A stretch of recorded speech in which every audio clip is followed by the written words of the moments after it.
Maximum Indians एक problem से परेशान है, वो है पेट निकलने से। 5% ही लोग जिम जा पाते हैं। प्रचलन है हम लोग के यहाँ कि खाना खा के सो गए, तो don't you think that might be one of the reason why a lot of Indians weight loss और फैट लॉस में डिफरेंस क्या है? Can you please explain that? आजकल डाइट के बहुत सारे चीज़ आ गए, right? There is keto, there is intermittent fasting.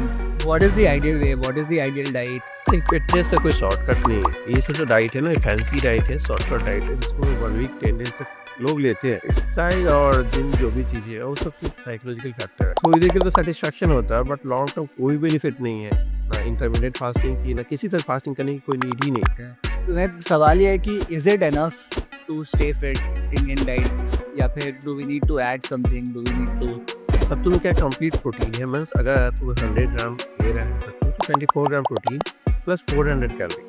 Suppose हम ये सब फॉलो किए कि कितना प्रोटीन खाना है, कार्ब्स खाना है, सब पता किए, सब वैसे ही खा रहे हैं, but do I still need supplements?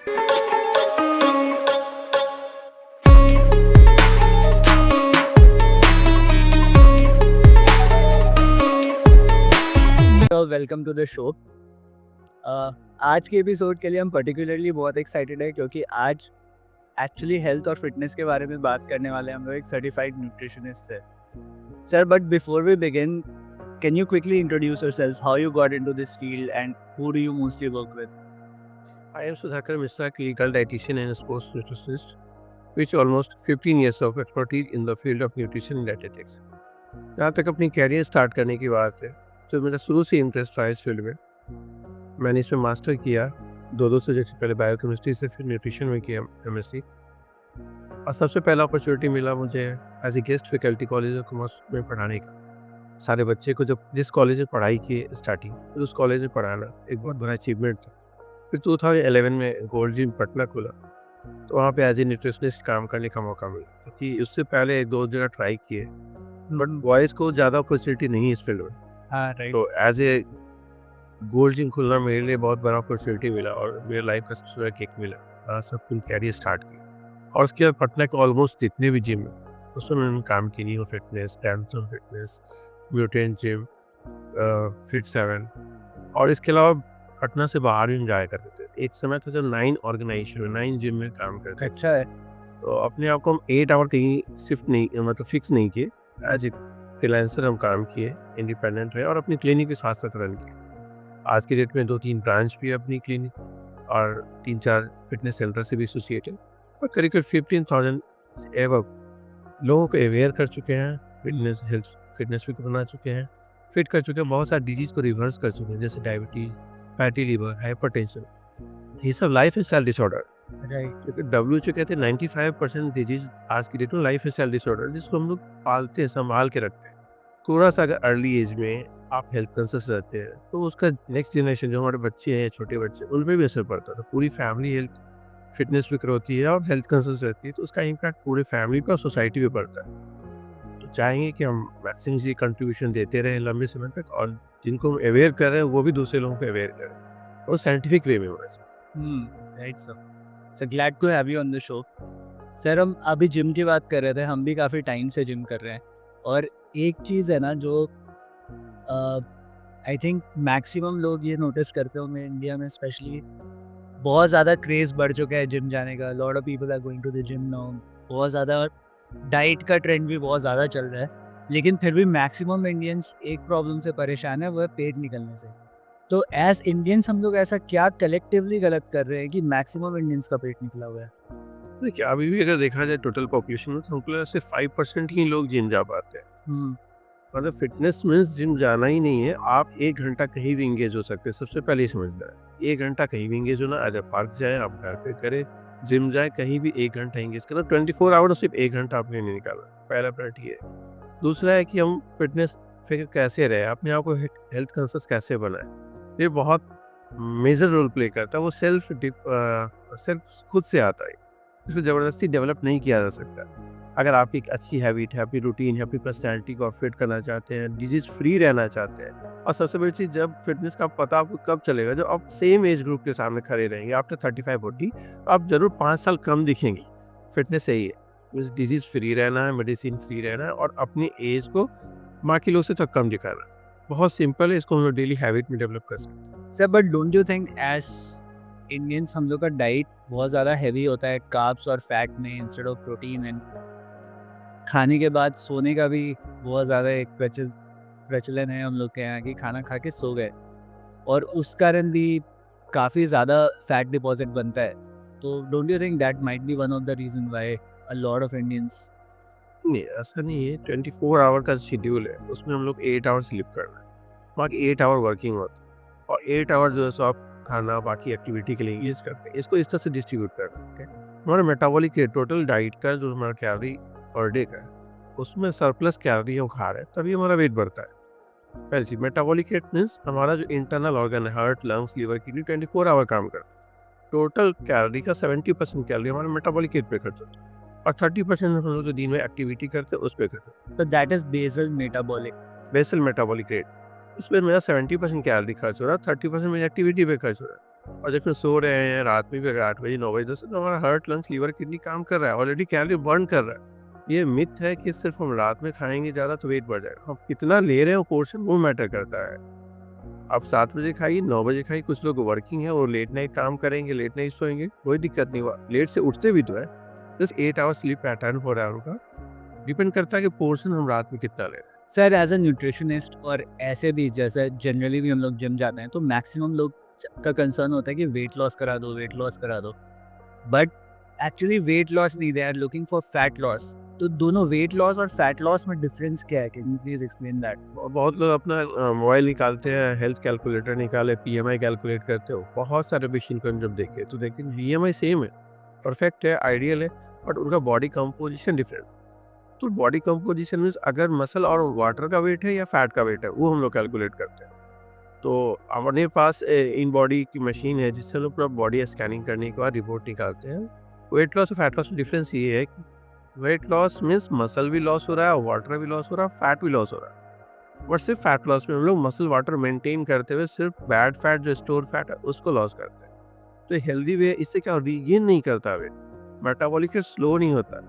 But सिर्फ वाटर लॉस और मसल लॉस करेंगे तो उसमें मसल मेरा मेटाबॉलिक रेट भी स्लो होते जाएगा, रीगेन की टेंडेंसी ज़्यादा रहेगी, स्किन पूरा लूज होते चला जाएगा, स्ट्रेच मार्क बढ़ेगा, और कैलोरी कंजम्पशन इन फ्यूचर आप जब एक्सरसाइज छोड़ते हैं, जिम छोड़ते हैं, तो सुनते हो फिर से रीगेन करेंगे। रीगेन करने का मेन मोटो है कि आपका मेटाबॉलिक रेट स्लो होते चलाएगा। तो कभी भी फैट लॉस को फोकस करना, ना कि वेट लॉस। सर तो वेट लॉस के लिए आई थिंक जो सबसे आइडियल तरीका है, काफ़ी नोन सेइंग भी है कि it's 70% diet and I think 80% diet and 20% exercise. तो जब आजकल डाइट के बहुत सारे चीज़ आ गए, right, there is keto, there is intermittent fasting, then there are like 24 hours fast, 36 hour fast, 48 hour fast. तो what is the ideal way, what is the ideal diet, और कुछ इस पे एलैबोरेट कर सकते? नहीं, फिटनेस का कोई शॉर्टकट नहीं है। ये सब जो डाइट है ना, ये फैंसी डाइट है, शॉर्टकट डाइट है, जिसको लोग 1 वीक 10 डेज तक लोग लेते हैं। बट ये इनसफिशिएंट डाइट है। इसमें आप बैलेंस्ड वे में नहीं ले रहे कोई भी चीज़। बॉडी को जितनी नीड है, रिक्वायरमेंट है, major micronutrients, carbohydrate, protein, fat, साथ साथ vitamin, minerals and fiber, almost 50 से 60% ही कवर कर पाते हैं। बाकी सब न्यूट्रिशन लैकिंग होते रहते हैं, और न्यूट्रिशन लैकिंग हुआ था उसका बॉडी पे इम्पैक्ट फिर धीरे धीरे दिखेगा। तो ये डाइट बिल्कुल सेफ नहीं है। हाँ, कुछ कीटो डाइट ये सब बने हैं एपिलेप्सी पेशेंट के लिए बने हैं, उन लोगों के लिए। वेट लॉस के लिए ये सब सिर्फ शॉर्ट टर्म डाइट है। इसका बॉडी पे जहाँ तक है साइड इफेक्ट है। बहुत लोग आते कीटो डाइट हम कर रहे हैं, जब पूछते कीटो का साइड इफेक्ट क्या है, तो फिर वो रिप्लाई नहीं मिलता। तो जो स्टार्ट करते हैं उनको ध्यान देना है। इससे बेटर सेमी कीटो कर सकते हैं। सेमी कीटो मीन्स हम लोग एक टाइम में 2 टाइम्स कार्ब लोड करके 14 आवर्स 16 आवर लोग प्रोटीन डाइट पे स्विच कर सकते हैं। उससे हमारा ब्रेन को जो हमारा काम करने के लिए कार्बोहाइड्रेट की नीड होती है। बिना ग्लाव्स के तो ऐसे भी मूड बहुत खराब हो जाता है। मूड इरिटेशन हो जाता है, चिड़चिड़ापन बढ़ जाता है, और उसका इम्पैक्ट अपने कलीग के पास निकल सकता है, फैमिली के पास निकल सकता है। तो आराम से लेंगे वो डाइट। कैर्ब्स कट डाउन करना है, प्रोटीन इंक्रीज करना है, फाइबर इंक्रीज करना है, वाटर इंक्रीज करना है। अगर इस कॉन्सेप्ट पे चलते हैं तो विद इन 1 मंथ 2 मंथ्स के अंदर अच्छा चेंजेस आएगा।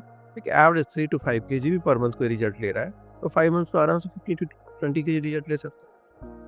सर तो ये तो हो गया सेमी कीटो की बात, राइट, बट अगर इंटरमिटेंट फास्टिंग की बात करें तो मेरे पर्सनल एक्सपीरियंस में इंटरमिटेंट फास्टिंग एक्चुअली वर्क्स।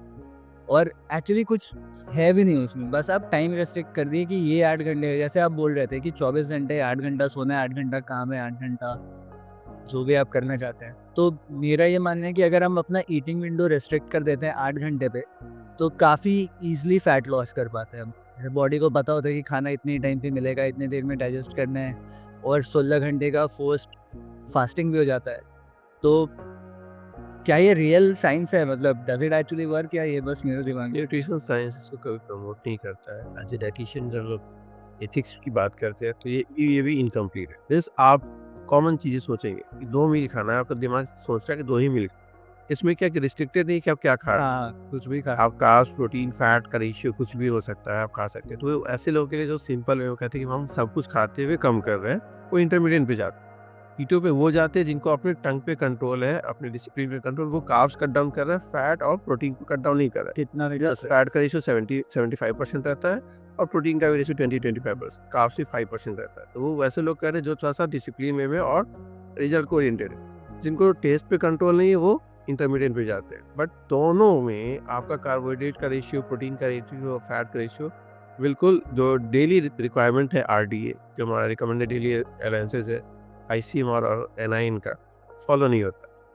तो एज ए डाइटिशियन का काम है कि बैलेंस न्यूट्रिशन मिलना चाहिए, बैलेंस डाइट को प्रमोट करना है, ना कि इस तरह की फैंसी डाइट जो 1 वीक करने का फिर पता चले उसे पूछेंगे डाइट फॉलो हो रहा है, फिर बोलेंगे नहीं वो तो छूट गया।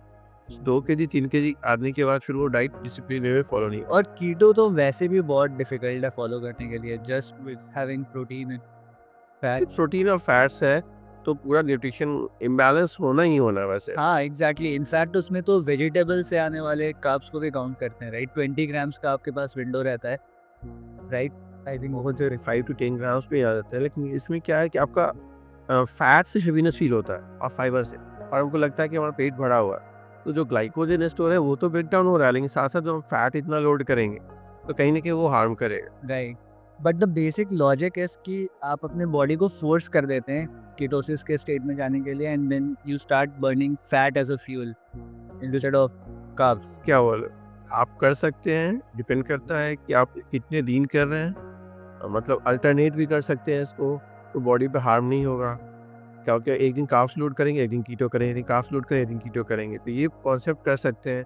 या 2 डेज पे एक दिन कार्ब्स लोड करना, मीन्स कार्ब्स को लोड करना ही होगा, बिल्कुल कार्ब्स हटा के हम लोग नहीं चल सकते। इसलिए हम लोग बोलेंगे सेमी कीटो, मीन्स एक टाइम कार्ब्स लोड करते हैं जैसे एक दोपहर के समय, और दोपहर से लेके हमारा रात तक कुछ नहीं देते, फिर रात से मेरा 12 घंटे का गैप होता है स्लीपिंग पैटर्न में और ब्रेकफास्ट के बीच में, तो एक 16 आवर का गैप भी हो जाता है और कार्ब्स लोड भी हम लोग कम कर, तो ये सेफ है। इससे ब्रेन भी वैसा नहीं पड़ता, बॉडी ऑर्गन पे भी नहीं पड़ता, प्लस मेटाबॉलिक रेट स्लो नहीं होता। और सर फास्टिंग का क्या रोल है फैट लॉस में? क्योंकि आजकल ये भी बहुत चल रहा है, राइट? 24 आवर फास्ट तो काफ़ी कॉमन हो गया है।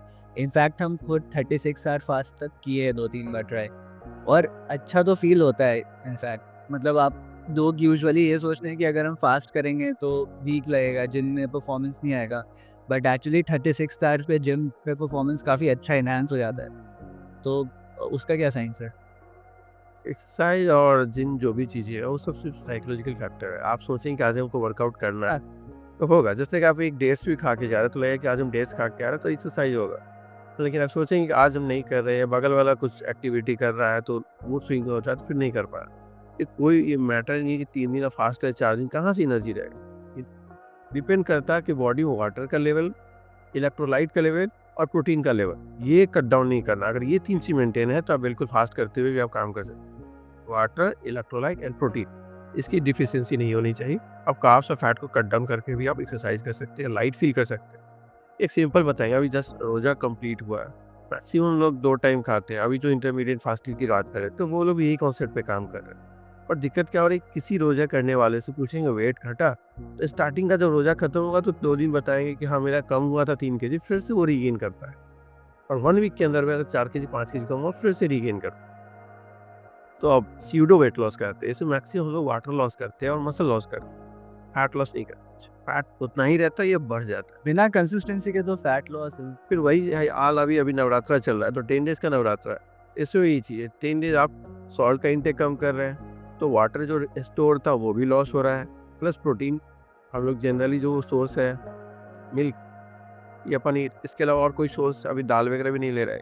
तो जो भी लॉस होगा वो मसल वाटर लॉस हो रहा है। वेइंग मशीन पे चढ़ने का लगेगा कि मेरा 3 kg 5 kg कम हो गया, बहुत अच्छा है, but with in 4 to 5 days के अंदर में फिर से वाटर रिटेन करेगा, मसल गेन करेगा और फैट ना था उतना का उतना ही रहे, फिर वेट बढ़ जाता है। थोड़ी देर के लिए तो सेटिस्फैक्शन होता है, बट लॉन्ग टर्म कोई बेनिफिट नहीं है, ना इंटरमीडिएट फास्टिंग की, ना किसी तरह फास्टिंग करने की कोई नीड ही नहीं है। बट सर कुछ कुछ ऐसे स्टडीज़ भी हैं जो कि it's not just about fasting is not only about fat loss. Fasting को बहुत लोग इसलिए भी प्रमोट कर रहे हैं कि it actually helps you heal your body. देखिए हमारा डेली का जो रूटीन है, पहले ही बताया कि 24 आवर शिफ्ट है, 8 आवर 8 आवर 8 आवर, ऑलरेडी हम 8 आवर डेली फास्टिंग कर रहे हैं। और अगर आप ज़्यादा हेल्थ कॉन्शियस है तो आप डिनर 7 बजे कर लीजिए, 8 बजे, और ब्रेकफास्ट तो 9 बजे कर रहे हैं, तो ऑलमोस्ट 12 to 14 आवर का फास्ट हो रहा है। हाँ, तो जरूरत क्या फास्टिंग करें? एक साइड हम बहुत हेवी खाना खा रहे हैं, ओवरलोड कर रहे हैं, और दूसरे साइड फास्ट कर रहे हैं। कहीं से ये लॉजिक सही नहीं है मेरे समझ से। सर इंडियन डाइट की बात करते हैं कि is it typically Indian diet में होता क्या है? बहुत सारा चावल, बहुत सारा दाल और एक्चुअली लोगों को पता नहीं बट दाल चावल मिलके कंप्लीट सोर्स ऑफ प्रोटीन है। But even then it is very heavy on carbs और उसके बाद हम लोग सब्ज़ी वगैरह खाते हैं। तो मैं सवाल ये है कि is it enough to stay fit Indian diet में या फिर do we need to add something? Do we need to जी कि हमारा प्लेट जो होना चाहिए 1/3 का रेशियो होना चाहिए। 1/3 रेशियो हमारा कार्ब्स होना चाहिए, 1/3 रेशियो हमारा प्रोटीन होना चाहिए, 1/3 रेशियो हमारा वेजिटेबल, ग्रीन वेजिटेबल होना चाहिए। अगर इस तरह का प्लेट है तो हम उसको हेल्दी प्लेट मानते हैं। और WHO का भी जो डेटा है उसमें साउथ ईस्ट एशिया, सिर्फ इंडिया की बात नहीं कर, साउथ ईस्ट एशिया में 80% डायबिटीज पॉपुलेशन टोटल वर्ल्ड। अच्छा रीजन क्या है कि हम लोग सीरियस डिपेंडेंट खाना ज़्यादा खाते हैं, इसकी वजह से। प्लस जब हम लोग प्रोटीन की बात करेंगे तो बहुत कम प्रोटीन खाते हैं, या पतला दाल खाते हैं, या कुछ स्प्राउट्स की हैबिट नहीं है। नॉनवेज में ट्यूसडे थर्सडे सैटरडे और बाकी फेस्टिवल वगैरह आता है वो नहीं खा पाते हैं। तो हमारा प्रोटीन का काफ़ी कम है। 80% लोगों को ये नहीं पता कि उनको प्रोटीन कितना चाहिए और कितना मिल रहा है बॉडी। तो अगर डेटा देखा जाए तो 80% इंडियन पॉपुलेशन सफ़र कर रहे हैं प्रोटीन की डिफिशियंसी से। अच्छा और प्रोटीन की डिफिशियंसी होने के कारण क्या है, उनका मेटाबॉलिक रेट स्लो है। कार्ब्स का इंटेक बहुत ज़्यादा लेने की वजह से डायबिटीज़ कैपिटल इंडिया हो चुका है। इनफैक्ट अभी कोलेस्ट्रॉल, ट्राइग्लिसराइड, फैटी लिवर का भी पॉपुलेशन बहुत ज़्यादा बढ़ रहा है। तो इसको कट डाउन करना बहुत ज़रूरी है। हमारे प्लेट को सही करना ज़रूरी है। हमारा 1/3 का रेशियो है सीरियल्स, वेजिटेबल और पल्सेस, इसको कॉम्बिनेशन में। पल्सेस मीन्स आप उसमें आप पनीर भी ऐड कर सकते हैं, प्रोटीन फैक्ट, या नॉनवेज भी ऐड कर सकते हैं, इधर आप पल्सेस ऐड कर सकते हैं, इधर पनीर कर सकते हैं। 1/3 रेशियो। तो 1/3 should be fibre, 1/3 should be carbs and fats, 1/3 should be protein. Okay. और सर इसको खाने का कोई सही तरीका भी होता है क्या? क्योंकि हम बहुत जगह देख रहे थे, अभी डायबिटीज़ की बात हो रही थी। तो अगर आप फाइबर पहले खा लेते हैं, उसके बाद आप कुछ हाई ग्लाइसेमिक इंडेक्स फूड खाते हैं, तो इट इज़ सीन कि आपका शुगर लेवल उतना राइज़ नहीं करता है। बिल्कुल, बहुत अच्छा क्वेश्चन है। आज की डेट में डायबिटीज पेशेंट बहुत डर डर के खाते हैं। उनको लगता है कुछ भी खाएंगे मेरा शुगर बढ़ जाएगा, बट इनफैक्ट प्रैक्टिकली सोचेंगे कि जब खाना खाने से पहले कुछ ऐड कर ले तो साइकोलॉजिकल फील होता है कि मेरा पेट भरा हुआ है। राइट। हम यही काम करते हैं। जैसे किसी की आदत 5 रोटी खाने की है तो उसको कैसे 2 से 3 प्याला, उससे पहले ऐसी चीज़ देते हैं जिससे फाइबर्स हो और प्रोटीन हो। फाइबर्स और प्रोटीन, थोड़ा सा फैट भी, इससे उसका क्या होता है, रेट ऑफ डाइजेशन वो स्लो हो जाता है। जैसे लाइक आप फील करेंगे मीन्स पहले हम एग वाइट का आप ऑमलेट खिला देंगे, एक बुजरी ऑमलेट जो भी खाना है। इनफैक्ट उसके बाद 3-4 अंडे खिलाने के बाद अगर बोलेंगे रोटी खाने के लिए फिर कितना खा, इनफैक्ट एग वाइट में सिर्फ 13 कैलोरी है। अगर 4 भी खा रहे हैं तो सिर्फ 52 कैलोरी, मीन्स हाफ रोटी के इक्विवेलेंट कैलोरी मिल रहा है। वो भी क्या है, प्रोटीन से कैलोरी मिला, ना कि कार्ब्स और फैट्स। तो उनका पेट भी भरा हुआ है, मेरा डेली प्रोटीन का रिक्वायरमेंट भी फुलफिल हो गया और कार्ब्स भी कट डाउन। तो इस तरह से डायबिटीज पेशेंट को हम हैंडल करते हैं। बिल्कुल शुगर कंट्रोलर। सिर्फ हम रोटी कम कर देंगे तो उसका भूख बना रहेगा, फिर उसको हैबिट लगेगा, फिर हमको कुछ खाना है कुछ खाना है, तो या तो सामने से खाएंगे मांग के या चोरी छिपे खाएंगे। वो कब तक छिपा सकते हैं। प्लस मैक्सिमम डायबिटीज पेशेंट का क्या होता है कि शुगर लेवल जब बढ़ा रहता है तो बॉडी शुगर से एनर्जी नहीं ले पाता, तो जो हमारा स्टोर फैट और मसल्स को ब्रेक डाउन करके लेते हैं। इसलिए मैक्सिमम डायबिटीज पेशेंट को देखेंगे हाथ पतला, पैर पतला, पेट निकला हुआ, सेंट्रलाइज फैट ज़्यादा बढ़ते चला जाता है, फिजिकल फैट ज़्यादा बढ़ते जाता है। ये चीज़ बहुत ध्यान देना है कि डायबिटीज पेशेंट को खाने से पहले या तो पानी का इंटेक कर ले, या तो फाइबर से ऐड कर ले, फ्रूट्स ऐड करें, जैसे papaya, 3 ball papaya equivalent to 1 रोटी। अगर 3 बॉल पपाया खा लेंगे, आपको ऑलरेडी आपका 2 से 3 रोटी कट डाउन कर सकते हैं। या कर्ड रायता है, वेजिटेबल रायता है, कुछ ऐसा चीज ऐड कर लें जिसमें लेस कैलोरी, फ्रूट्स कहते हैं, जिसमें 16 से लेकर 15 कैलोरी तक है। उस चीज को पहले खाना खाने से 15 मिनट पहले लेना है। ये हैबिट अगर डेवलप करते हो, डायबिटीज पेशेंट बहुत अच्छे से कंट्रोल करते हैं। इवन चिया सीड्स वगैरह से स्मूदी में भी मतलब anything with fibre would reduce the spike spike control, fibres, protein and little bit fat. Okay. तो सर ये तो हो गई एक डायबिटिक पेशेंट की बात, बट एक नॉर्मल अडल्ट के लिए न्यूट्रिशन कैसे सेट हम लोग करें, macro micro and everything, there are so many things. एक आदमी को कैसे समझ में आएगी how to set my nutrition goals? देखिए, एक इंडियन स्टैंडर्ड मेल की हाइट 65 वेट 65 केजी एवरेज निकली है और फीमेल की वेट 55 केजी। उसके अकॉर्डिंग हम लोग कैलोरी एक एवरेज की बात करें वो निकाल सकते हैं। मीन्स टोटल हमारा जो डाइट होना चाहिए पर डे का कैलोरी, वो एक इंडियन मेल के लिए 2100 के आसपास है सेडेंटरी लाइफ स्टाइल, और फीमेल के लिए 1650। अब इसके अकॉर्डिंग 45 to 65% हमारा टोटल कैलोरी का कार्बोहाइड्रेट होना चाहिए, 15 to 20% प्रोटीन होना चाहिए और 20 to 25% फैट होना चाहिए। अगर ये रेशियो हमारा है तो मीन्स हमारा पूरे डेली का रिक्वायरमेंट भी फुलफिल हो रहा है और हमारा जो नीड्स है वो फुलफिल होगा और हम डिजीज फ्री रहेंगे। ये रेशियो मेंटेन करना बहुत ज़रूरी है। और प्लस जो अभी हम बात किए थे, जो 1/3 हमारा कार्ब्स, 1/3 प्रोटीन और 1/3 फैट हर प्लेट में होना चाहिए। ये नहीं कि ब्रेकफास्ट में ले लिया, लंच में हमारा स्किप हो गया। इस हर प्लेट में लेने से क्या, हमारा जो शुगर स्पाइक की बात कर रहे थे आप, उसको कंट्रोल कर सकते हैं। और शुगर स्पाइक जब कंट्रोल होगा तो हमारा फैट स्टोरिंग कैपेसिटी जो है वो कम होगा, मीन्स ग्लाइकोजन स्टोर कम होगा।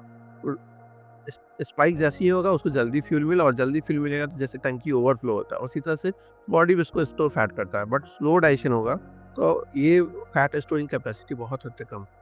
सर तो अगर मैक्रोज की बात करें तो it's fats, protein and carbs, और आप परसेंटेज वाइज बता रहे थे, but for somebody who wants to balance it, तो I know there is 33%, but simply अगर आप बताना चाहें कि how can you calculate that and know. देखिए, एक एवरेज इंडियन रोटी की साइज जो होती है 30 ग्राम, 30 ग्राम में ऑलमोस्ट 100 किलो कैलोरी मिल रहा है और 3 ग्राम प्रोटीन। हमारा कार्ब्स और प्रोटीन दोनों कवर हो गया। फैट नेग्लिजिबल रहता है तो उसको हम लोग नहीं काउंट करेंगे। उसी तरह से हम लोग जस्ट लाइक फिर बात करते पल्सेस की, उसमें भी हमारा कार्बोहाइड्रेट 17 ग्राम के आसपास है और प्रोटीन हमारा ऑलमोस्ट 6 ग्राम के आसपास है और कैलोरी 100 है। जस्ट 100 कैलोरी रोटी में भी और 100 कैलोरी हमारा पल्सेस में भी। डिफरेंस आ रहा है प्रोटीन का, उसमें 3 ग्राम प्रोटीन है, उसमें 6 ग्राम प्रोटीन। उस तरह से राइस में भी सेम है, कैलोरी हमारा 20 ग्राम कार्ब्स है और 100 कैलोरी है 30 ग्राम में, और प्रोटीन 3 ग्राम है। तो इस तरह से अगर हम लोग डिवाइड करके निकाले, ग्रीन वेजिटेबल में कोई प्रोटीन होता नहीं है, फ्रूट्स में कोई प्रोटीन होता नहीं। फिर हम बात करेंगे प्रोटीन फिर कहाँ से मिलेगा, तो मिल्क प्रोडक्ट है और हमारा इसमें paneer, curd, either milk. Approx हमारा 250 ml के आसपास में हमारा 8 ग्राम के आसपास प्रोटीन मिलता है। तो इस तरह से काउंट कर सकते हैं। एक वाइट में हमारा 3 ग्राम प्रोटीन है, अगर होल एक खा रहा है तो 6 ग्राम प्रोटीन। तो मेरा मेजर जो प्रोटीन का सोर्स है हमारा हो गया सीरियल्स हमारा रोटी या चावल में 3 ग्राम के आसपास होता है, एक सर्विंग में 30 ग्राम में, और पल्सेस में हमारा 6 ग्राम होता है। इसके अकॉर्डिंग आप काउंट कर सकते हैं। मीन्स अगर रोस्टेड चना यूज़ कर रहे हैं, स्प्राउट्स यूज़ कर रहे हैं, सत्तू ऐड कर रहे हैं, जो कि हमारे पल्सेस प्रोडक्ट, ये चीला ऐड कर रहे हैं, 30 ग्राम अगर ले रहे हैं तो उसमें 6 ग्राम प्रोटीन काउंट कर लेंगे। तो सर सपोज एक एवरेज पर डे RD है, अगर आपकी वेट 80 kg के आसपास है, एक 0.8 ग्राम पर kg बॉडी वेट प्रोटीन लेना है। Okay, Indian standard. बट हम लोग क्या करते हैं, गूगल करते हैं और डेटा मिल जाता है USA का 1.2 ग्राम, 1.8 ग्राम, और इनफैक्ट जिम जाने वाले लोग 2 ग्राम तक ले रहे हैं। ज़्यादा प्रोटीन भी हम ले रहे हैं तो वो भी फैट में कन्वर्ट होता है, प्लस किडनी भी ओवरलोड बढ़ता है। आगे चल के वही किडनी डैमेज होता है तो लोगों को लगता है कि सप्लीमेंट से नुकसान हो गया। प्रोटीन या आप डाइट में बढ़ा रहे हैं, एज ए सप्लीमेंट में बढ़ा रहे हैं, प्रोटीन आपको 0.8 ग्राम, अगर आप वर्कआउट कर रहे हैं तो 1 ग्राम तक ले सकते हैं, क्योंकि उसमें मसल ब्रेकडाउन हो रहा है तो मसल का रिपेयरिंग भी करना जरूरी है और मसल गेनिंग करना, इसलिए प्रोटीन थोड़ा बढ़ाएंगे तो 1 ग्राम तक। Maximum body builder heavy lifter है तो 1.2 ग्राम, उससे ज़्यादा प्रोटीन एक्सीड करें। सर 2 टाइम्स तो बहुत कॉमनली रिकमेंड किया जाता है जिम इंडस्ट्री में। वो सब डेटा जो है, इनफैक्ट 2.5 टाइम्स तक भी लोग जाते हैं। नहीं, हम बहुत सारे पेशेंट को देखे किडनी खराब होते हुए देखे। क्या होता है, जैसे जैसे प्रोटीन बढ़ाते हैं हमारा एम्फोटेरिक नेचर होता है, प्रोटीन पानी को अपनी ओर खींचता है, और गर्मी के दिनों में या ऐसे ही पानी कम पीते हैं हम लोग, तो लोड बढ़ेगा किडनी पर, कंसंट्रेशन हाई होगा, जो प्रोटीन का बाई प्रोडक्ट होता है यूरिया क्रिएटिन आपको बॉडी में रहेगा, वेस्ट प्रोडक्ट आपको बाहर नहीं निकल रहा है, तो किडनी डैमेज के चांसेस बहुत बढ़ जाते हैं। सर तो थोड़ा सप्लीमेंट्स पे वापस आते हैं। सपोज हम ये सब फॉलो किए कि कितना प्रोटीन खाना है, कार्ब्स खाना है, सब पता कि ये सब वैसे ही खा रहे हैं, but do I still need supplements?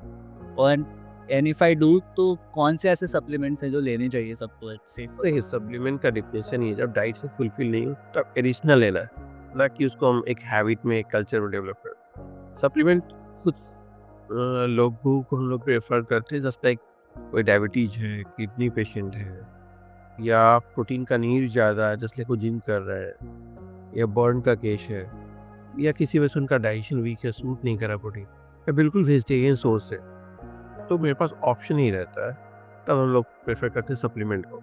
Supplement में भी आजकल बहुत सारा प्रोटीन आ गया, वेगन प्रोटीन भी आ गया है, प्लांट बेस्ड प्रोटीन जिसको कहते हैं, और अपना वे प्रोटीन भी है।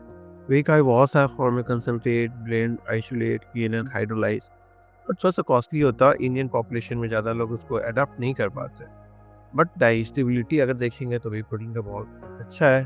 उसकी बायोलॉजिकल वैल्यू अगर कंसनट्रेट या आइसोलेट है तो उसको 143% है, तो ईजिली डाइजेस्टेबल है, पानी के साथ लेने में कोई दिक्कत नहीं। और वर्कआउट के जस्ट आधे घंटे के अंदर प्रोटीन लेना चाहिए, क्योंकि हमारा मसल रिपेयरिंग स्टेज जो रहता है ना, वो 80% मसल रिकवर करता है आधे घंटे के, 20% रिकवर करता है लास्ट 24 आवर। अगर हम तुरंत, जैसे प्यास लगता है तो पानी पीते कितना सेटिस्फैक्शन लगता है, उसी तरह से मसल मेरा पीक पे रहता है, ब्रेकडाउन काफ़ी रहता है, तो उससे अगर हम प्रोटीन दें और इजीली डाइजेस्टेबल प्रोटीन जिसमें बायोलॉजिकल वैल्यू हाई है, वो फास्ट मसल रिकवरी करता है और मसल ग्रोथ भी अच्छा। आप आइदर सप्लीमेंट ले, either egg white, either curd, कुछ ऐसा ले जिसकी बायोलॉजिकल वैल्यू अच्छी है और इजीली डाइजेस्टेबल। पनीर 6 आवर लगता है डाइजेस्ट होने में, तो पनीर वर्कआउट के बाद उतना सेफ नहीं है। या make sense. I think paneer को डाइजेस्ट होने में इतना टाइम इसलिए भी लगता है क्योंकि उसमें फैट्स भी काफ़ी है। फैट्स भी और केसिन प्रोटीन है, सब प्रोटीन का नेचर अलग अलग होता है। एल्ब्यूमिन इजीली डाइजेस्टेबल प्रोटीन है, और केसिन को नाइट प्रोटीन कहते हैं। बेसिकली इसको रात में अगर हम लोग लें तो स्लीप सो भी रहे तो आराम से बॉडी को प्रोटीन मसल रिकवरी अच्छा करता है, 6 आवर टू 8 आवर लगता है। सर इसका एक सस्ता हैक जो हम लोग फॉलो करते थे कॉलेज टाइम पे जिम के बाद, क्योंकि केसीन का डब्बा ज़्यादा महंगा था वे प्रोटीन से, तो बस कुछ भी फैट खा लीजिए। तो बेसिक प्रिंसिपल यही है ना कि अगर if you are having fats with protein तो आपका प्रोटीन का डाइजेस्टिबिलिटी स्लो हो जाता है। फैट कभी भी ऐड करेंगे अपने डाइट में ना, तो डाइजेशन स्लो, जैसे पूरी खाएंगे, पूरी खाने से क्या होता है, देर तक हैवीनेस फील होता है, लगता है कि कितना खा लिए, वो 4 घंटे 6 घंटे 8 घंटे मीन्स वो डाइजेस्ट प्रॉपर अभी नहीं हो, रेट ऑफ डाइजेशन स्लो हो गया। जैसे लोग ग्लाइसेमिक इंडेक्स अगर कम करना है किसी पे डायबिटीज पेशेंट है, उसका आप नॉर्मल रोटी में आप घी लगा के खिलाएं, तो 2 घंटा 3 घंटा में जो डाइजेस्ट हो रहा है तो 4 घंटे में डाइजेस्ट हो रहा है, means rate of digestion slow हो चुका है। उसी तरह से फाइबर्स का भी रोल है, जो चीज़ 3 घंटे में डाइजेस्ट हो रहा है तो उसको 4 से 5 घंटा में पहुंचा सकते हैं। तो डायबिटीज पेशेंट को अगर कंट्रोल करना है, या हमारा शुगर लेवल कंट्रोल करना है, लिपिड प्रोफाइल को सही करना है, ये कॉन्सेप्ट पे काम करना है।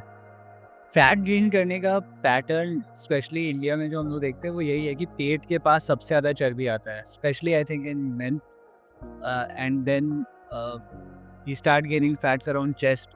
तो why does that happen? कोई स्पेसिफिक रूल होता है क्या कि फैट यहीं पे गेन हो? क्योंकि फैट लूज जब होता है, व्हेन यू लूज फैट, तो ऐसा नहीं है कि एक जगह से आप लूज कर सकते हैं, वो पूरा जाएगा। पर गेन होता है तो मोस्टली सबसे पहले पेट क्यों निकल जाता है? देखिए हमारे बॉडी में 2 तरह का फैट, एक है सबक्यूटेनियस फैट जो स्किन के नीचे, जिसको हम पकड़ सकते हैं, फील कर सकते हैं, जो हमारे हेल्दी होता है, हमारे बॉडी टेम्परेचर को मेंटेन करता है, हमारे वाइटल ऑर्गन को प्रोटेक्ट करता है। और एक फैट होता है जिसको कहते हैं विस्टल फैट, जो बॉडी ऑर्गन फैट होता है, जैसे हार्ट, लंग्स, लीवर, किडनी और एब्डोमेन एरिया में फैट होता है। वो फैट बैड फैट है, हमारे डिजीज को बढ़ाता है, even fatty liver, diabetes, PCOD, thyroid और बाकी डिजीज को बढ़ाता है। फैट एक्यूमुलेटिंग जोन होता है हमारे बॉडी में, जो हमारे trunk area, abdomen area, hip, back, इस फैट एक्यूमुलेटिंग जोन है, जहाँ पे एडिपोज सेल नंबर ज़्यादा होते हैं, तो ये ऑलरेडी यहाँ पे बढ़ेंगे ही बढ़ेंगे। और जब सेडेंटरी लाइफ स्टाइल ज़्यादा होगा और कार्ब्स इंटेक ज़्यादा है तो हमारा सेंट्रल फैट, विस्सरल फैट ज़्यादा बढ़ता है, इसलिए पेट हमारा ज़्यादा निकला हुआ लगता है। ये इंडियन 2 तरह का शेप होता है, एक पीयर शेप होता है, एक एप्पल शेप होता है। 2 तरह के बॉडी शेप। हमारा सेंट्रलाइज फैट जिसमें विस्सरल फैट ज़्यादा बढ़ रहा है वो एप्पल शेप में बढ़ता है, और जो टोटल बॉडी फैट की बात कर रहे थे वो सब पीयर शेप में, जो खासकर जनरली फीमेल पीयर शेप। अब यहाँ पे एक चीज़ और है कि फैट सेल साइज और फैट सेल नंबर दो तरह की चीज़ें, फैट सेल साइज अगर बढ़ रहा है, जस्ट लाइक 10 बैलून है तो 10 अपना एरिया ले रहा है, उतना ही बढ़ाएगा। बट अगर 100 फैट सेल है तो वो अपना जब साइज बढ़ाएगा तो उतने सेल नंबर बढ़ जाएंगे जो आगे चल के दिक्कत होगा। इससे कहा गया कि जो बच्चे अगर अर्ली एज में ओबीज होते हैं तो मैक्सिमम चांसेस है कि इन फ्यूचर वो ओबीज होंगे ही होंगे। फैट सेल कभी खत्म नहीं होता है, उसका साइज बैलून की तरह छोटा और बड़ा होता है। अच्छा, so you never lose fat completely. Complete कभी नहीं खत्म। ब्रेन सेल अगर एक बार खत्म हो जाए तो दोबारा रीजनरेट नहीं होता है, और फैट सेल बॉडी में एक बार आ जाए तो कभी खत्म नहीं होगा, सिर्फ साइज बड़ा और छोटा। अच्छा, if somebody has money तो वो तो वैसे भी कुछ भी अफोर्ड कर सकता है. They can buy the best supplements, they can buy the best kind of food. They have access to best nutritionists, best trainers. But sir, if somebody who is on a budget, उसके लिए आप क्या recommend करेंगे कि let's say उसका budget ही है कि I can spend 100 rupees a day on my food. तो how can they maintain a healthy lifestyle? देखिए, हमारा इंडियन पैटर्न बहुत हेल्दी है, बट उसको बैलेंस करने की जरूरत है। रहा बात कुछ बजट इशू, और दूसरा है कि स्टूडेंट बैचलर रहते हैं, मीन्स उनके पास ना उतने बर्तन है, ना उनके पास खाने का टाइम है, क्योंकि क्लासेस जाना, बाकी चीज़ मैनेज करना, ये सब बहुत टफ टास्क होता है। फिर भी अगर हेल्थ कंसर्स अगर इंसान है तो उसको हम लोग लो बजट में भी कर सकते हैं, और नहीं तो घर में अगर भरा हुआ है खाना सर के फेंकाता भी फिर वो खाते नहीं, तो क्या सिंपल स्टेप ले सकते हैं, जैसे लाइक सत्तू। सत्तू में क्या कंप्लीट प्रोटीन है, मीन्स अगर तू 100 ग्राम ले रहा है सत्तू तो 24 ग्राम प्रोटीन प्लस 400 कैलोरी, तो कैलोरी रिच प्रोटीन रिच दोनों बैलेंस हो जाएगा। साथ साथ फैट के लिए वो नॉर्मल घी और तेल भी ऐड कर सकते हैं किसी दूसरे खाने में। चूरा दही की बात करेंगे, बनाने में या कुकिंग में ज़्यादा टाइम नहीं लगता, 5 से 10 मिनट वो खा के निकल सकते हैं। स्प्राउट्स या पोहा के फॉर्म में भी ले सकते हैं। इनफैक्ट इडली या सांभर के साथ है तो वो भी यूज़ कर सकते हैं। चूरा मटर, चूरा घुगनी, मतलब चूरा एक ऐसा चीज़ है जिसको आप कहीं भी एडजस्ट कर सकते हैं। बिहार के डाइट में सत्तू लिट्टी में डालिए, पराठा में डालिए, आपको अलग से सब्जी बनाने की जरूरत नहीं है, वेजिटेबल बनाने की जरूरत नहीं है।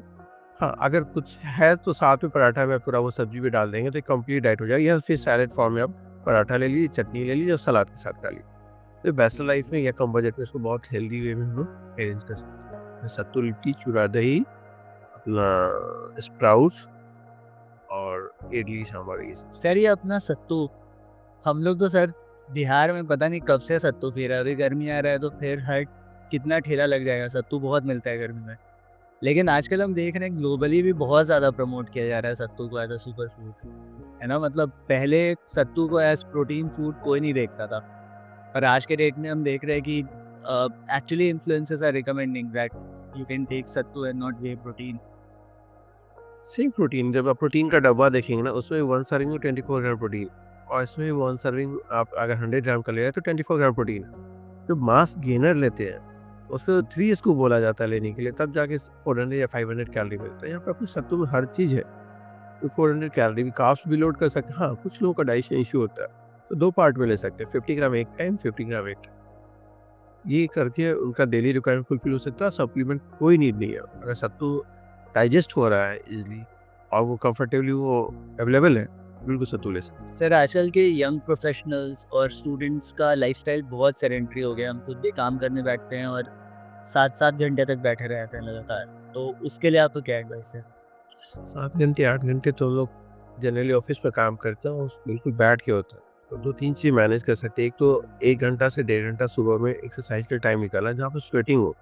तो मैक्सिमम 90% लोग आपसे day to sedentary lifestyle, lift का यूज़ करना, ऑफिस में बैठना या मोबाइल यूज़ करना। पहले क्या था कि अब लोग ऑफिस के बाद भी या पहले प्लेग्राउंड में भी टाइम देते थे। उस टाइम को हम लोग कहीं भी एक्टिविटी करके निकाल सकते हैं। प्लस अगर ऑफिस में टाइम मिल रहा है 15 मिनट्स का, जैसे हम लोग या लंच आवर के बाद या ऑफिस से निकलने के बाद हम कोशिश करें कि अगर वॉक करते हुए अगर आए घर बगल में है तो ये सब हैबिट डाल के लोग उसको सही कर सकते हैं। And sir what about eating habits? अगर सेडेंटरी लाइफस्टाइल है तो कुछ खाने में चेंज करने की ज़रूरत है? चीज़ मीन्स हमारा जो डेली नीड्स है 2100 कैलोरी अगर मील है तो उनको नीड है 2100 कैलोरी का, उतना हमको लेना है डाइट में।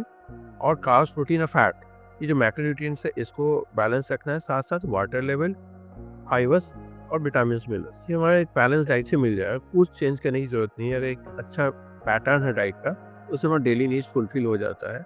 हाँ, एडिशनल कुछ लोगों का डिजीज कंडीशन आ गया या हाइट ज़्यादा है ये अंडरवेट है, तभी हमको एडिशनल कुछ ऐड करने की जरूरत है। सर अंडरवेट की बात करें, अभी तक हम लोग एक्चुअली सिर्फ मोटापा की ही बात कर रहे थे, मोटा आदमी पतला, पर एक्चुअली एक बहुत बड़ा प्रॉब्लम है लोग के लाइफ में कि वो बहुत पतले हैं and they're not able to gain weight. We talked about mass gainer as well, but mass gainer काम मतलब you can make better mass gainers at home.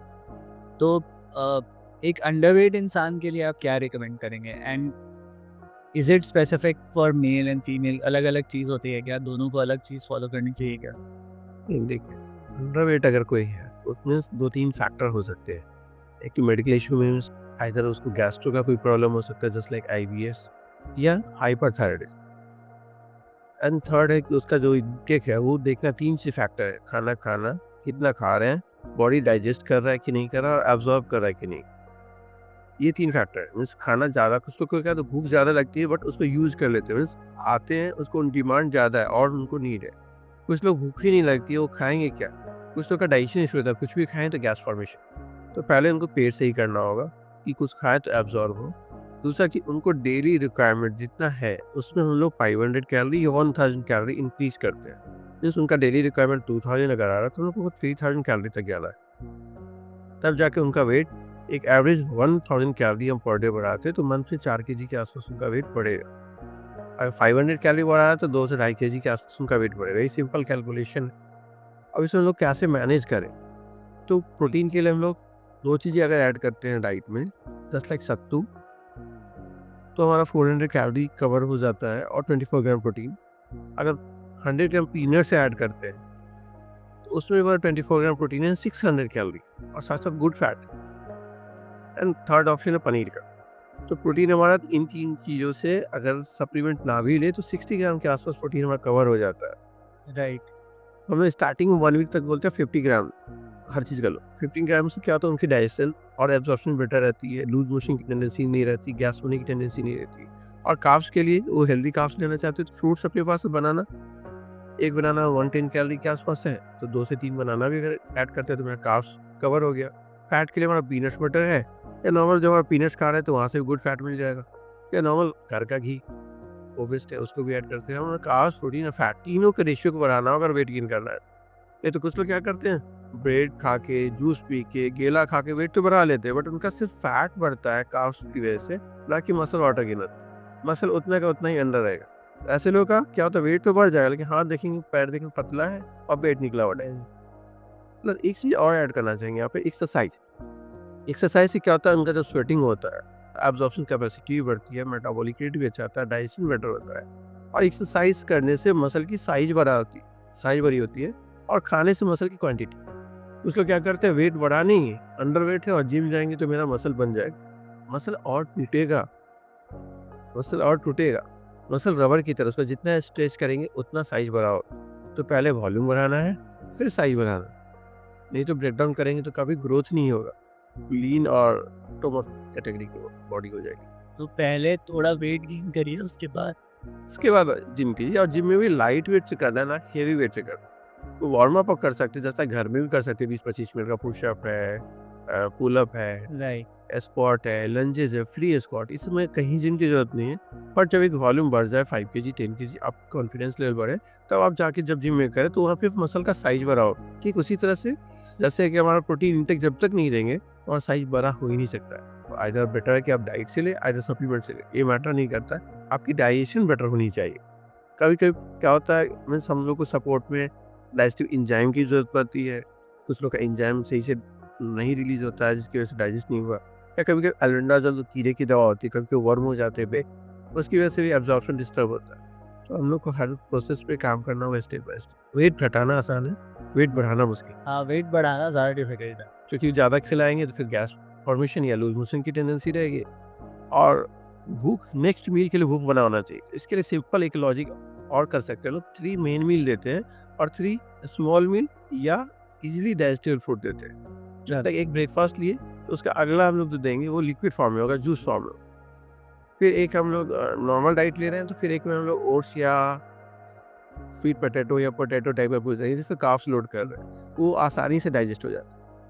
तो प्रोटीन लोड और फैट लोड को हम लोग गैप करके हम 3-3 घंटे पे अगर ऐड करते हैं तो वो ईजी वे में हम लोग ले सकते हैं। आई थिंक कार्ब्स में भी आप कॉम्प्लेक्स कार्ब्स ही रिकमेंड कर रहे हैं इनके लिए। कॉम्प्लेक्स कार्ब्स ज़्यादा बेटर है, बट वेट गेन में हम लोग कॉम्प्लेक्स और हाई ग्लाइसेमिक इंडेक्स फूड भी ऐड कर सकते हैं। बट जो नॉर्मल पर्सन है या ओबीज पर्सन है, उनको कॉम्प्लेक्स या लो कार्ब्स को प्रेफर करना। सर बहुत सारे लोग हैं जो ग्रेवयार्ड शिफ्ट में काम करते हैं, रात में काम करते हैं, इनफैक्ट रात भर काम करते हैं यूएस टाइमिंग्स के हिसाब से। सर उनके लिए खाना खाने का क्या सही तरीका है, and what is a safe way to lose weight, gain mass, whatever, what is a safe way to do it when you are awake all night? अभी भी यूएसए टाइमलाइन को जो फॉलो करते हैं, या इनफैक्ट मेरे पास कुछ पेशेंट आते हैं जो लोको पायलट है, जो ट्रेन चलाते हैं या बाकी चीज़, उनकी शिफ्टिंग रात में भी होती है। अभी पटना में तो मेट्रो कल्चर इस तरह का नहीं हुआ कि लेट नाइट काम कर रहे हैं, बट ऐसे लोगों के लिए भी वही है शेड्यूल, 8 घंटा सोना है। आप अगर सुबह में 5 बजे सो रहे हैं, तो आप 11-12 बजे या 1 बजे तक उठेंगे, फिर उनका ब्रेकफास्ट ना होके लंच शुरू होता है, और फिर इवनिंग स्नैक्स, फिर रात में डिनर। और कोशिश करते हैं कि लेट नाइट वो जब काम करे तो मंचिंग ऑप्शन रखें, ना कि हेवी मील, जैसे कि मखाना हो गया, रोस्टेड चना हो गया, फ्रूट्स हो गया। इससे उनका मतलब सोने से पहले जो मील गैप था ना, वो भी हम लोग कवर कर सकते हैं। जैसे 5 बजे कोई सो रहा है, तो उनको कोशिश करना है कि 1-2 बजे तक उनका मील स्टॉप हो जाए। उसके बाद फिर वाटर इनटेक करें, तो फिर वो कंफर्टेबली अपनी रूटीन को मेंटेन कर सकते हैं। और ऐसा नहीं है, रात में भी अगर वो काम कर रहे हैं, तो उनका रूटीन 1 बजे से शुरू होगा या 12 बजे से शुरू होगा। जैसे सेम हम लोग का जैसे शुरू होता है 8 आवर स्लीप के बाद। तो बेसिकली प्रिंसिपल आपको सेम ही फॉलो करना है कि आप 3-4 घंटे सोने के 3-4 घंटे पहले अगर आप खा लेते हैं तो आप सही यार रहे। ये 2 से 3 आवर तो मेंटेन करना ही है। Sir what about water intake? खाने की कुछ देर तक पानी नहीं पीना चाहिए, right? 20 minute to 30 minutes maintain करना है आफ्टर मील। तो बेटर है कि जिनको ज़्यादा प्यास लगती है, ज़्यादा प्यास लग रहा है पहले, वो खाना खाने से पहले ले ले, या अगर ड्यूरिंग खाना खाने के समय अगर प्यास लग रही है तो आप सिप ले, मतलब एक घूंट करके ले, एक घूंट करके ले, ये ना कि पूरा का पूरा ग्लास आप यूज़ करें, ये ज़्यादा बेटर है। सर प्रॉब्लम क्या है पूरा लास्ट? क्योंकि हम लोग का जब खाना खाते हैं, जैसे सिंपल चीज़ है, खाना बन रहा है चूल्हे पे और उसमें हम पानी डाल दें, तो चूल्हा बुझ जाएगा। उसी तरह हमारे बॉडी में बहुत सारा डाइजेस्टिव एंजाइम रिलीज करते हैं। हमारे माउथ का पीएच अलग है 6.5 के आसपास, स्टमक का पीएच 1.3 है, फिर उसके अल्कलाइन मीडियम आता है। तो मीन्स हमारी बॉडी में एसिडिक मीडियम और अल्कलाइन मीडियम दोनों पे काम करता है, और एसिडिक मीडियम में मैक्सिमम फूड का डाइजेशन होता है। राइट। तो अगर हम उस पर पानी डाल देंगे तो उसकी डाइजेस्टिबिलिटी जो होती है, जो डाइजेस्ट हो रहा था फूड, वो अनडाइजेस्टेड फूड ज़्यादा हो जाएगा। अनडाइजेस्टेड फूड ज़्यादा पेट में है, मीन्स गैस फॉर्मेशन होगा, वो सड़ेगा और गैस बनाएगा। प्रॉपर न्यूट्रिशन जो मिलना चाहिए उसे, वो यूटिलाइज नहीं होगा। आज पका खाना कहते हैं ना, कच्चा खाना, वो रह जाएगा। सर आजकल बहुत ज़्यादा ट्रेंड बढ़ गया है एनर्जी ड्रिंक्स का। इंडिया में तो मतलब एक टाइम था जब एक सर्टेन प्राइस रेंज के ऊपर ही, नाम नहीं ले सकते हम लोग, बट एक certain price range, I think 100-150 रुपए के ऊपर ही एनर्जी ड्रिंक मिलता था। पर आज की डेट में 10 रुपया, 20 रुपया, 25 रुपया, और सर 5 साल 7 साल के बच्चे एनर्जी ड्रिंक पी रहे हैं। सर इसका एक तो हमको आपको ये समझना है कि एनर्जी ड्रिंक्स का नेगेटिव इम्पैक्ट क्या हो रहा है, और सेकंड पार्ट मेरा क्वेश्चन का ये है कि जिम के लिए भी लोग बहुत ज़्यादा यूज़ करने लगे एनर्जी ड्रिंक्स को, and not just energy drinks, बहुत ज़्यादा पहले कॉफ़ी पी, ब्लैक कॉफ़ी पियेंगे, फिर एनर्जी ड्रिंक पी लेंगे, फिर वर्कआउट करते करते प्री वर्कआउट भी ले लेंगे। तो इतना ज़्यादा over dependency of on caffeine क्यों बढ़ते जा रहा है आज के डेट में? देख, जो भी एनर्जी ड्रिंक है ना, उसमें फास्फोरस पैकिंग होता है बॉडी में। आप देखेंगे 60% पॉपुलेशन में कैल्शियम की डिफिशियंसी है, खासकर यूथ में, क्योंकि मिल्क प्रोडक्ट और बाकी चीज़ें बहुत कम लेने लगे। तो फास्फोरस और कैल्शियम का एक साथ साथ बॉन्डिंग, अगर बॉडी में फास्फोरस का लेवल ज़्यादा बढ़ जाए या ज़्यादा इंटेक कर रहे हैं, तो हमारे बॉडी में जो स्टोर कैल्शियम उसको ब्रेक डाउन करे, मीन्स आपके बोन को फ्लेक्साइल बनाएगा, उसको कमज़ोर करेगा। तो कभी भी हम लोग कोल्ड ड्रिंक्स को प्रमोट नहीं लेना चाहिए। इनफैक्ट दूसरा क्या है कि उसमें हाई कैलोरी होती है। जस्ट लाइक अगर 200 ml का अगर हम लोग कोई भी ड्रिंक ले रहे हैं कोल्ड ड्रिंक, उसमें 110 कैलोरी के आसपास मिलता है। ऑलमोस्ट बात करेंगे तो हम लोग करीब 10 से 12 चम्मच शुगर के बराबर। 10-12 चम्मच दिन भर में आपको 3 या 2 चम्मच इंटेक चाहिए, और आप ले रहे हैं 12 टी स्पून के अप्रॉक्स। तो फिर वो आगे चल के फिर फैटी लिवर, किडनी पे लोड बढ़ाना और ये चीज़ें, प्लस आप बात करें एनर्जी ड्रिंक, उसमें मूड एक्टिवेटर भी डाला रहता है, तो मूड को इन्हांस करता है, तो पीने के बाद एक सेंसेशन लाता है। तो हम लोग क्या होता है डिपेंडेंसी हो जाती है और वो लोग इस तरह की प्रोडक्ट में कुछ चीज़ें ऐड करते हैं जो आपको एक एडिक्टेड हो जाए। कॉफ़ी पिएंगे, ब्लैक कॉफ़ी की भी एक एडिक्शन होती है। अगर आप लगातार 10 दिन 15 दिन पी लेंगे तो आपको उसके बिना एक्सरसाइज नहीं कर पाएंगे। तो बेटर है कि आप पहले से साइकोलॉजिकली प्रिपेयर रहे कि हमको अल्टरनेट लेना है या सिर्फ एक बेवरेज लेना है। मीन्स ब्लैक कॉफ़ी की बात करेंगे या ग्रीन टी की बात करेंगे और साथ साथ 3 चीज़ हो रहा है। ब्लैक कॉफ़ी भी हो रहा है, एनर्जी ड्रिंक भी हो रहा है, प्लस कैफीन भी हो रहा है, प्लस आपका प्री वर्कआउट भी हो रहा है। तो ये इतना लेने से अगर आप हेवी वर्क करते हैं तो आपके हार्ट पे लोड बढ़ेगा। और आजकल बहुत सारे केसेस भी आए थे कि एक्सरसाइज करते करते हार्ट अटैक का प्रॉब्लम, ये मेजर इशू है। आप जब ड्यूरिंग वर्कआउट करते हैं तो आपका हार्ट रेट, मेटाबॉलिक रेट सब हाई रहता है। और साथ साथ अगर कैफीन ज़्यादा लोड कर रहे हैं या प्री वर्कआउट कर रहे हैं तो आपके ब्लड प्रेशर को और बढ़ाएगा और चांसेस है कि आपका हार्ट अटैक करने। सर इस बारे में एक्चुअली हम लोग सोच भी रहे थे काफ़ी ज़्यादा, क्योंकि बीच में बहुत ज़्यादा बढ़ गया था ये heart attack during workout in gym से बहुत कॉमन हो गया था। काफ़ी सेलिब्रिटीज़ के साथ भी हुआ, काफ़ी नॉर्मल लोग के साथ भी हुआ, और किसी भी रिपोर्ट में हम ये वाला मेंशन नहीं देख रहे थे कि ओवर रिलायंस ऑन कैफीन। पर कहीं ना कहीं थैंक्स फॉर कंफर्मिंग दैट कि that can be a major reason कि एक चीज़ और ध्यान देना चाहिए वर्कआउट के समय। कोई अगर बिगनर है, 3 फेज होता है, बिगनर, इंटरमीडिएट और एडवांस। 3 फेज में हम लोग बॉडी को बस एक्सरसाइज शेड्यूल बनना चाहिए। क्योंकि जो बिगनर है उनको अगर हम एकाएक मॉडरेट या हेवी पे लेके चले जाएंगे, बॉडी टॉलरेट नहीं करे। तो एक ये चीज़ ध्यान देना है। दूसरा कि कार्डियो का एक हार्ट रेट निकलता है। जब ट्रेडमिल यूज़ करेंगे तो उसमें टोटल हार्ट रेट निकलता है। तो हार्ट रेट आपका 150 140 तक ही रहना चाहिए। अगर 160 से ज़्यादा जा रहा है तो इस बॉडी एनारोबिक जोन में जा रहा है और वो आपके हार्ट के नुकसान है। और फैट लॉस तभी होगा जब आपका बॉडी एरोबिक जोन में। तो अपने हार्ट रेट को एक फार्मूला है, उससे आप कैलकुलेट करके निकाल सकते हैं, या अगर अच्छी ट्रेडमिल है तो आप उसको भी उसके थ्रू भी यूज़ कर सकते हैं। तो आप सेफ रहेंगे। अगर हार्ट का प्रॉब्लम है या किसी तरह के हार्ट्स में ब्लॉकेज वगैरह है तो आप कोशिश करेंगे कि 6 की स्पीड से ज़्यादा ना जाए, 6 किलोमीटर पर आवर, और अपनी हार्ट रेट को 140 से बिलो रखें। तो बिल्कुल सेफ है। फिर हार्ट अटैक का जो प्रॉब्लम आ रहा था या जिम में सफोकेशन हो रहे हैं, कुछ लोग उल्टी हो रही है, कुछ लोग बेहोश हो रहे हैं, तो इससे बचा जा सकता है। और सर वैसे सस्टेन फैट लॉस के लिए ज़्यादा रिकमेंडेड क्या होता है? 6 पे वॉक करना, 6 के स्पीड पे वॉक करना for a longer period of time, या फिर for a shorter period of time 10-12 के स्पीड पे दौड़ना?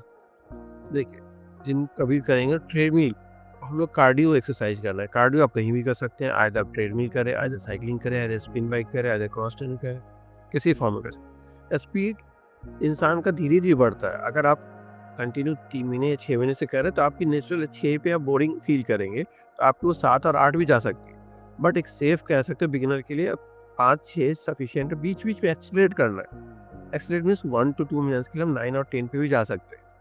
इससे क्या होगा, कम टाइम में ज़्यादा कैलोरी बर्न होगा, प्लस हार्ट के रेट को भी लोग बढ़ा सकते हैं, फिर कम कर सकते हैं। जस्ट लाइक बाइक पे लोग बीच बीच में एक्सीलरेट लेते हैं फिर मॉडरेट करते हैं, तो उसी तरह से हमारी बॉडी को भी बीच बीच में 1-2 मिनट के 9 या 10 पे भी जा सकते हैं और फिर कम कर। सर आज के डेट में बच्चों के डाइट में आप क्या नोटिस करते हैं कि क्या मिसिंग है सबसे ज़्यादा? क्या गलती कर रहे हैं पेरेंट्स बच्चों की डाइट के साथ? हेल्दी टिफिन प्रैक्टिसेस ये स्कूल में डेवलप करना चाहिए। बहुत सारे स्कूल इस कल्चर को डेवलप भी किए हैं। उनका टिफिन जो है सो हेल्दी आए, बाकी बच्चे भी उसको फॉलो करें। नहीं तो कोई मिक्सचर लेके आ जाएंगे, कोई सैंडविच लेके आ जाएंगे, कोई फास्ट फूड लेके आ जाएंगे, तो फिर वो एक अनहेल्दी कल्चर डेवलप होता है। पहला। दूसरा क्या है, बच्चे फास्ट फूड को ज़्यादा लाइक करते हैं, तो पेरेंट्स उसको हेल्दी फूड में कैसे कन्वर्ट कर सकते हैं, ये मैटर करता है। प्लस अलग अलग शेप्स में खाना को देना, जस्ट लाइक स्माइली फेस या ट्रायंगल फेस में पराठे को हम लोग स्टफिंग करके देंगे तो उससे बच्चे का इंटरेस्ट बढ़ता है। और जहाँ तक हम देख रहे हैं बच्चे में आज के डेट में ग्रीन वेजिटेबल और प्रोटीन ये लैकिंग है। कार्ब्स तो फास्ट फूड और ब्रेड और बाकी चीज़ें का अक्सर फैट्स तो है ही कवर कर लेते हैं, लेकिन थोड़ा सा पेरेंट्स को फोकस करना होगा अपने बच्चे पे प्रोटीन और ग्रीन वेजिटेबल, क्योंकि आइज़ का प्रॉब्लम और ग्रोथ डेवलपमेंट का प्रॉब्लम काफ़ी बच्चे में देखने को मिल रहा है। ग्रोथ स्टंटेड हो रहा है बच्चे। सर एक और चीज़ जो हम बहुत ज़्यादा प्रीडोमिनेंटली नोटिस कर रहे हैं आजकल, वो ये है कि आजकल नहीं, इनफैक्ट काफ़ी टाइम्स है कि हैविंग सीरियल्स फॉर ब्रेकफास्ट, और सुबह स्कूल जाने से पहले लोग कॉर्नफ्लेक्स खा लेते हैं। तो is it a good practice, और डू यू थिंक उसका लॉन्ग टर्म में मॉर्निंग में कार्बोहाइड्रेट इंटेक जरूरी है, दिन भर का हमारा जो एनर्जी लेवल है वो मेंटेन रहता है। और एक रात से फिर सुबह तक खा लिए तो कार्ब्स लेवल बिल्कुल डाउन स्टेज में रहता है। तो सुबह में कार्ब्स लेना है, अब डिपेंड करता है कि अगर इंडियन डाइट है हमारा जिससे रोटी या पराठा है तो ज़्यादा बेटर है। लेकिन अगर नहीं बना पा रहे हैं, कभी कभी वीक में अगर 2-3 मील अगर हो रहा है, ओट्स, दलिया, सैंडविच या कॉर्नफ्लेक्स, तो ले सकते हैं। बट एक और अभी ऑप्शन है अपने पास, जैसे चूरा जिसकी बात कर रहे थे, और सत्तू। ये दो ऐसा ऑप्शन है जिससे पेरेंट्स को ज़्यादा मेहनत करने की जरूरत नहीं है और बच्चे में ये हैबिट डेवलप कर सकते हैं। लेकिन सर ये सब तो हेल्दी खाने की बात हो गई, लेकिन प्रॉब्लम है कि सब लोग जंक फूड ही खाना चाहते हैं और पेरेंट्स भी जंक फूड को बैन नहीं कर सकते क्योंकि वो भी जंक फूड खाना चाहते हैं। इट्स ओनली नेचुरल, वही टेस्टी भी है।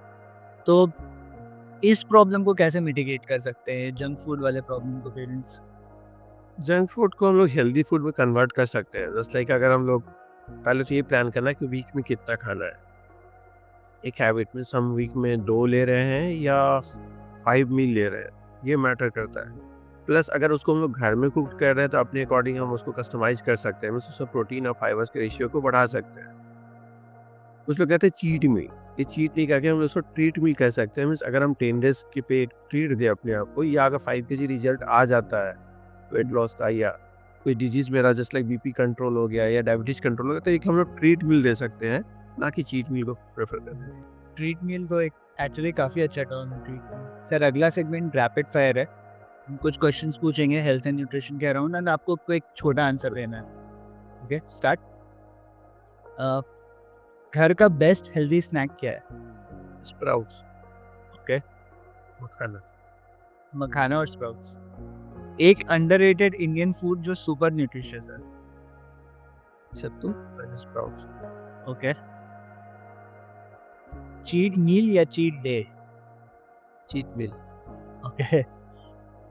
अब तो ट्रीट मील बोल रहे हैं। ब्रेकफास्ट स्किप करना है या डिनर स्किप करना है? इसकी दोनों नहीं करना है, दोनों का अपना रोल है। ब्रेकफास्ट भी लेंगे क्योंकि उससे दिन भर का हमारा एनर्जी फुलफिल हो, और डिनर इसलिए ज़रूरी है क्योंकि हमारा रात में ग्लूकोज लेवल डाउन ना जाए, इसके लिए ज़रूरी।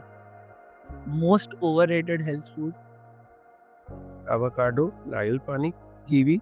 उससे भी ज़्यादा न्यूट्रिशियस फूड है, बट हम लोग डेंगू होगा तो हम लोग प्रेफर करते हैं कीवी ढूंढने लगते हैं, और कीवी 150 रुपये में 2 या 3 मिलते हैं। हाँ राइट। वैसे सर कीवी का क्या अल्टरनेट है अपने लिए? बस अपने पास साइट्रस फ्रूट्स है, ऑरेंज वगैरह। सर आपके अकॉर्डिंग आज हमारे साथ जो लिसनर्स जुड़े, अगर आपके अकॉर्डिंग कोई एक ऐसी चीज़ है जो आज उनका की टेक अवे होना चाहिए कि अपने डाइट्स में या अपने डाइट या अपने लाइफस्टाइल में ये एक चीज़ है जो हम चेंज कर सकते हैं, वो क्या होना चाहिए? सबसे पहले तो अपना लाइफ स्टाइल सही करना है। दूसरा, चेक करना है कि हम कार्ब्स, प्रोटीन और फैट कितना ले रहे हैं, बस। और हमको लग रहा है शायद प्रोटीन अगर कवर कर ले तो उनका बैलेंस डाइट कवर हो जाएगा, क्योंकि कार्ब्स ऑलमोस्ट सब लोग कवर कर लेते हैं, प्रोटीन ही लैकिंग होता है, उसको कवर करना। सर तो जब न्यूट्रिशन कवर करने की बात हो रही थी तो हम लोग मैक्रो माइक्रो कैलकुलेट करने की भी बात किए थे, तो कोई टूल है जो आप रिकमेंड करना चाहेंगे which is free to use? And सारे टूल फेक है, ऑथेंटिक डेटा नहीं है। आप just like smart watch use करेंगे, दिन भर पता देगा कि 10,000 आपने स्टेप यूज़ किए, बट ये फिटनेस का पैमाना नहीं है। फिटनेस हम लोग तब मानते हैं जस्ट लाइक आप एक्सरसाइज कर रहे हैं और 20 मिनट्स बॉडी को गर्म होने में लगता है, उसके बाद हम लोग का फैट लॉस होने स्टार्ट होता है। जस्ट लाइक कढ़ाई में आप खाना बनाते हो, उससे पहले पहले उसे गर्म करते हैं, फिर तेल मसाला सब चीज़ डालते हैं, तब वो बनता है। अगर बीच बीच में बंद कर दे तो खाना पकेगा नहीं। उसी तरह से हमारा फैट लॉस कभी हो नहीं सकता है, बॉडी फिट नहीं हो सकता। कुछ लोग 10 मिनट्स वॉक किए, आराम से 10 मिनट फिर बात कर लेंगे, 5 मिनट फिर से वॉक करेंगे, बॉडी कभी रिजल्ट नहीं देगा। आप स्पीड स्लो कर सकते हैं, लेकिन वो आपको कंटिन्यू करना पड़ेगा 45 मिनट्स या 1 आवर, तभी वो रिजल्ट में कन्वर्ट होता है। जैसे स्मार्ट वॉच या कैलोरी काउंटर, कैलकुलेटर, ये सब कुछ मैटर नहीं करता। आपके फूड में कितना फैट डाले हैं, कितना आपका कार्ब्स है, पोर्शन साइज क्या है, ये आपको पता है, ना कि कैलकुलेटर को पता। अब मीडियम साइज एप्पल खा रहे हैं, लार्ज साइज एप्पल खा रहे हैं, सबका कैलोरी वेरी कर रहा है। आप उस जस्ट लाइक दाल का क्वांटिटी कितना ले, तो कोई कैलकुलेटर काम नहीं होता है। बेटर है कि आप अपने पोर्शन साइज को आप काउंट कर सकते हैं। मीन्स एक रोटी है तो उसकी स्टैंडर्ड साइज 30 ग्राम होनी चाहिए, एक कटोरी दाल है तो उसकी साइज 30 ग्राम होनी चाहिए, एक ग्रीन वेजिटेबल खा रहे हैं, जो भी वेजिटेबल का, उसकी साइज 100 ग्राम होनी चाहिए। अगर इस तरह से काउंट करें तो आपको किसी कैलकुलेटर की जरूरत नहीं है। बेसिकली आपको रफली एस्टिमेट करके खाना है कि आप अपनी ज़रूरत के हिसाब से उतना खाएं। That was some great advice. और एक चीज़ है, फिटनेस अगर आप चेक करते हैं तो वेट ट्रैक कर सकते हैं अपना, जस्ट लाइक मंथ में एक बार या 15 डेज पर अगर एक बार कर रहे हैं तो ज़्यादा बेटर है। और अगर लग रहा है कि मीन्स महीने 2 महीने पर अगर हाफ के जी या 1 kg बढ़ा तो उसको कम करना आसान है।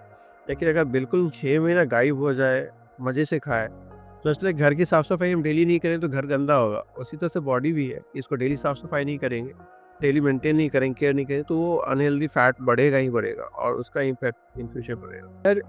लोग अगर आपसे जुड़ना चाहते हैं आप, तो how can they connect with you if they want nutritional advice, fitness advice? मेरी क्लिनिक है इंटेंस डाइट प्राइवेट लिमिटेड करके, टाला रोड पेट्रोल पंप पे, पिछले 11 ईयर से उसी लोकेशन पे है।